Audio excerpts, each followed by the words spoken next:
asunto. Señora Mejía, ¿cómo está? Buenos días. Rosana, muy buenos días. ¿Qué tal? Bueno, su opinión respecto a esta propuesta que, pues, todo indica es más ambiciosa y más amplia que la de la Unión Civil.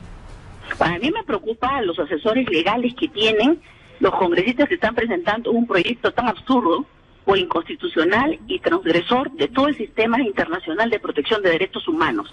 Bien. Porque el artículo 234 del Código Civil, y que establece el matrimonio entre un hombre y una mujer, en ninguna manera contradice el texto constitucional en ninguno de sus artículos. El artículo 55 de la Constitución incorpora todos los tratados de derechos humanos y todos los tratados suscritos por el Perú como parte del derecho interno.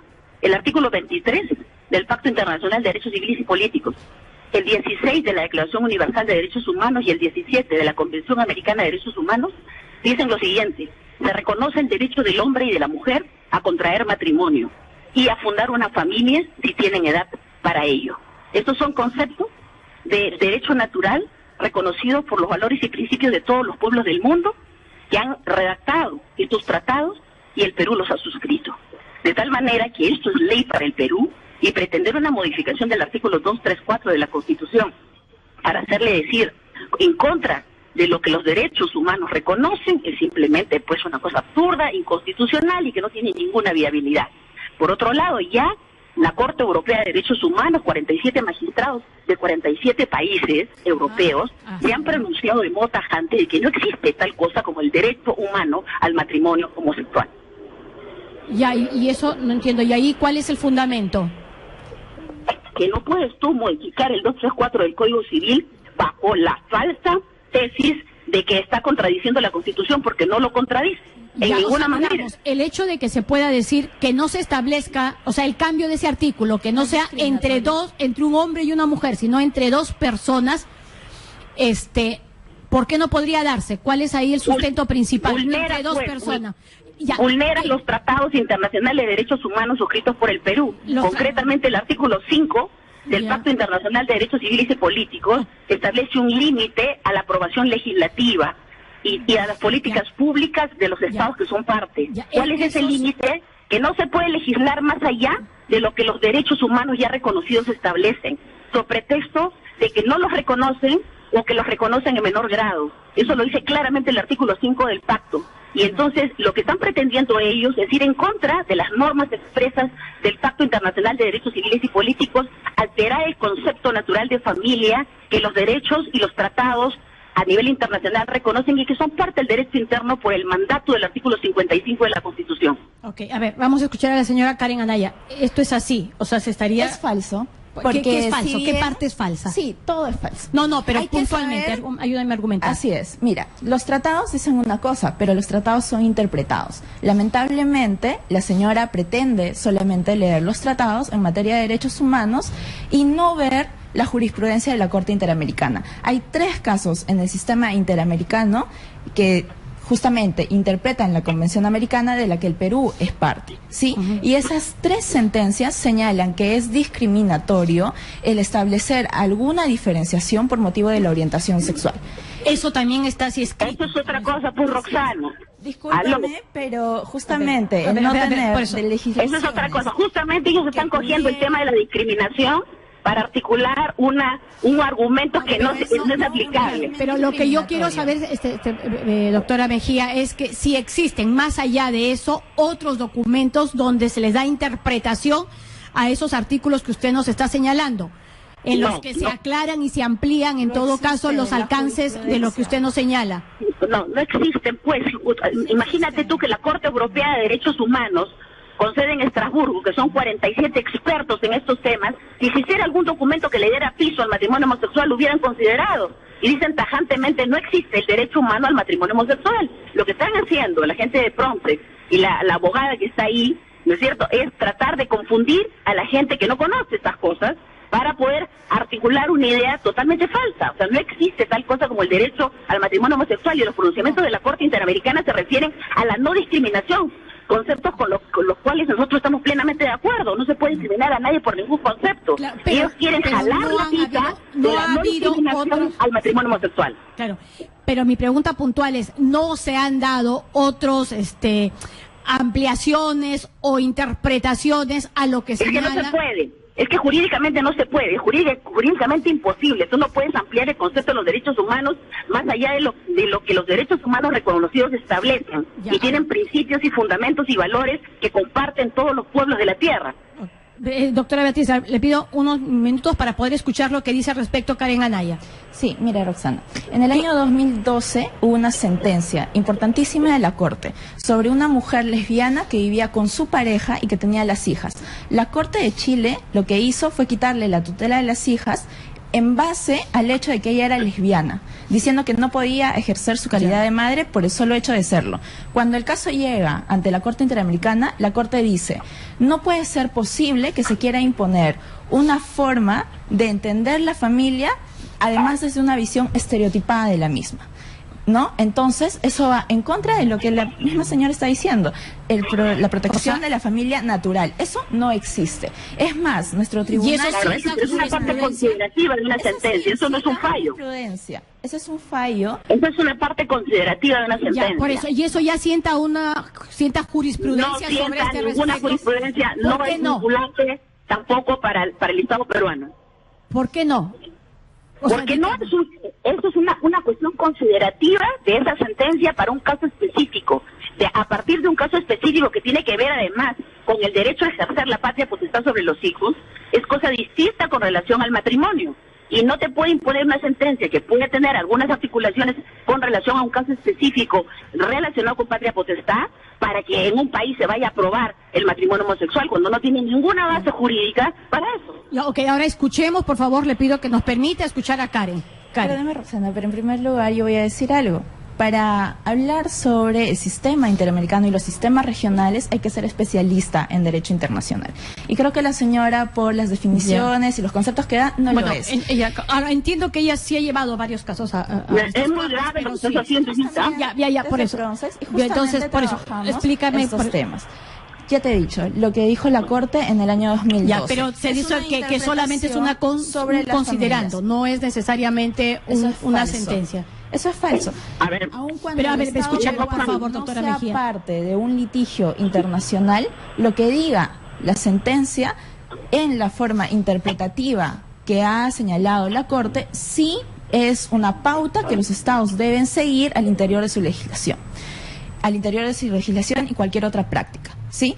Por un lado tenemos el hecho de que dice respecto a lo que podría ser la tenencia de los niños, Sí. pero no respecto al matrimonio, que es lo que nos estaba no ha llegado señalando. nunca un caso de matrimonio a la Corte, eso es cierto. Sin embargo, hay pautas interpretativas que te permiten construir una argumentación a favor. mira, todo eso es antojadizo, Roxana, por Un favor. ratito, por favor, doctora Luego tenemos Mejía. la sentencia contra Colombia, donde Colombia lo que tenía era una legislación no tan avanzada como la de ahora y que a una pareja de dos personas del mismo sexo no les permitía a una de ellas tener una pensión de sobrevivencia como sí se le permitía a las parejas heterosexuales. ¿Qué dijo la Corte? Que ese tipo de regulación, basándose únicamente en la orientación sexual de las personas, no era posible y no era amparada bajo la Convención Americana. Claro. ¿Sí? En ese sentido, tener una regulación para matrimonio únicamente para parejas no heterosexuales y, como dice la señora, no pudiéndose cambiar solamente bajo el argumento de que la orientación sexual de las personas deba ser heterosexual para acceder a dicha figura, es una figura discriminatoria. Ya, entonces es sobre la base de la figura discriminatoria. ¿Te das cuenta, doctora Rosana? Mejía. Toda esa argumentación, ¿me permites hablar, Rosana? No, Toda sí, esa por eso estoy argumentación preguntándole. toda esa argumentación deriva del tema de discriminación. Por Entonces eso. ellos están jalando la pita del tema de discriminación para articular toda una fundamentación de los supuestos derechos que quieren que sean reconocidos al matrimonio homosexual, pero es un a argumento- adoptar niños Claro. y a fundar familias homosexuales, que no tienen ninguna base en el sistema jurídico internacional y en el nacional. Ya. Ahora quiero aclararle a la Pero señorita quiero preguntarle abogada si ese esta no que es un está- argumento sólido, el tema de la discriminación, no es un argumento sólido No, no, para no, este no, caso no, del que es estamos otra justamente cosa. debatiendo. Roxana, es que son categorías distintas. Una cosa es el tema de discriminación, que nadie lo discute. No se puede discriminar a nadie por ningún concepto.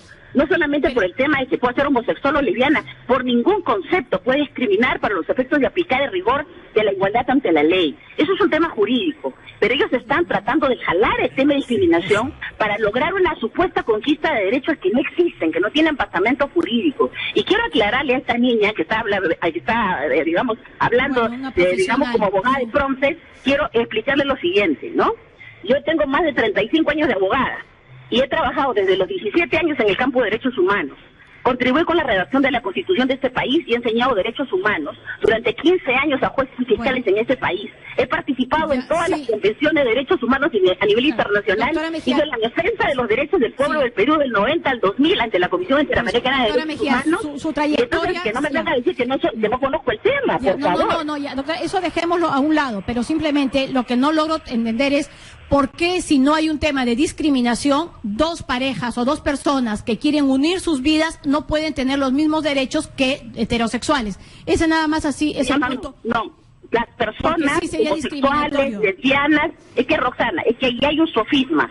Las personas homosexuales tienen exactamente los mismos derechos que los heterosexuales. No es que no tienen derechos, tienen exactamente los mismos derechos. Para la relación de pareja con beneficios. Derecho al matrimonio. Rosana, déjame hablar pues. Que no quieran ejercer su derecho al matrimonio de modo heterosexual es otra cosa, pero ellos tienen exactamente los mismos derechos que nosotros. Nadie les está discriminando sus derechos. Entonces ellos quieren tener un plus derecho, o sea, una situación de prerrogativa excepcional para casarse, no solamente entre personas del mismo sexo, sino se ha postulado en otros países para casarse con un animal, para casarse, no sé, con diferentes... No, pero acá están proponiendo dos personas, porque es cierto, usted dice, claro, porque no se quieren adecuar a lo que tendría que ser un comportamiento heterosexual. Pero si una mujer se enamora de otra mujer, o sea, se enamora pues de otra mujer, no se enamoró de un hombre, ¿por qué no pueden tener el mismo derecho? Nada más, así de simple. No, porque no existe la base jurídica internacional y nacional para eso, porque lo que sustenta el orden normativo, constitucional y de derechos humanos son principios y valores. Y los principios y valores no los hemos inventado las iglesias cristianas, hoy se han ido a un grupito religiosos, como dice la ministra de Educación, sino que están inmanentes en el corazón de los hombres y de las sociedades del mundo. Tan es así que son parte de las normas internacionales de derechos humanos que el Perú ha suscrito. Si ellos quieren cambiar esto, o sea, quieren cambiar el orden de los valores y principios de las sociedades del mundo, tienen que contar con la aprobación de las sociedades del mundo. Tal es así que cuando se ha debatido este tema, que quieren cambiar la política social, tendrá que aprobarlo la población peruana, no un grupo de parlamentarios en el Congreso, sino la población peruana con un tema de política social. Y el Perú dirá, pues, si está de acuerdo o no está de acuerdo. Creo que este tema merecería un pronunciamiento de la propia población. Muy bien, muchísimas gracias por este contacto telefónico, doctora Beatriz. Gracias, doctora.